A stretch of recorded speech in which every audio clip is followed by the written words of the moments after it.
ప్రపంచంలోనే అతిపెద్ద medical device సదస్సులో అడ్వామెడ్లో ఈరోజు అమెరికా దేశంలోని మినియాపోలిస్ నగరంలో జరుగుతున్న ఈ సదస్సులో తెలంగాణ రాష్ట్రం తరపున మన ఇండస్ట్రీస్ సెక్రటరీ గారు అరవింద్ కుమార్ గారు,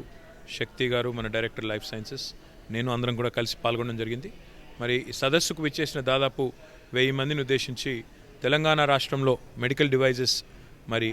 తయారీ కర్మాగారాలు ఏర్పాటు చేయడానికి ఉన్న అవకాశాలను, ముఖ్యంగా భారతదేశం ప్రస్తుతం ఏ రకంగా 70% పైగా మెడికల్ డివైజెస్ అంటే మనం సర్జరీలో కానీ అదర్వైజ్ హాస్పిటల్స్లో కానీ వాడే పరికరాలన్నింటినీ కూడా ఏ రకంగా దిగుమతి చేసుకోవాల్సి వస్తుందో, మరి ప్రస్తుతం మేక్ ఇన్ తెలంగాణ క్యాంపెయిన్లో భాగంగా తెలంగాణలో తయారీ కర్మాగారాలను నెలకొల్పే క్రమంలో హైదరాబాద్లో ముఖ్యంగా ఎయిర్పోర్ట్కు అత్యంత సమీపంలో సుల్తాన్పూర్లో ఒక 250 ఎకరాల్లో మొదటి దశ మెడికల్ డివైజెస్ పార్కును ఏర్పాటు చేయబోతున్నామనే విషయాన్ని ఈ సదస్సు వేదికగా అందరికీ కూడా వివరించడం జరిగింది. అదే రకంగా ఈ 2 రోజుల సదస్సులో భాగంగా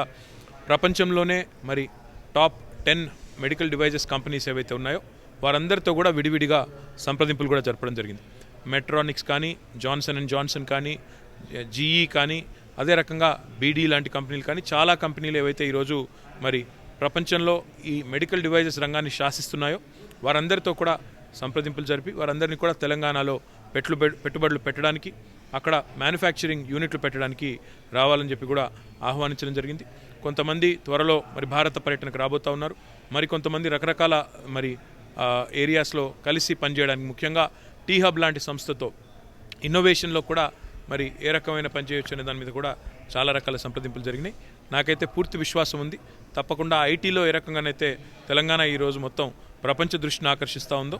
ఫార్మస్యూటికల్ రంగంలో అదే రకంగా మెడికల్ డివైజెస్లో కూడా తప్పకుండా భారతదేశంలోనే కాదు ప్రపంచంలోనే ఒక మంచి డెస్టినేషన్గా హైదరాబాద్ మరియు తెలంగాణ తయారవుతుందనేది నా అభిప్రాయం, నా విశ్వాసం.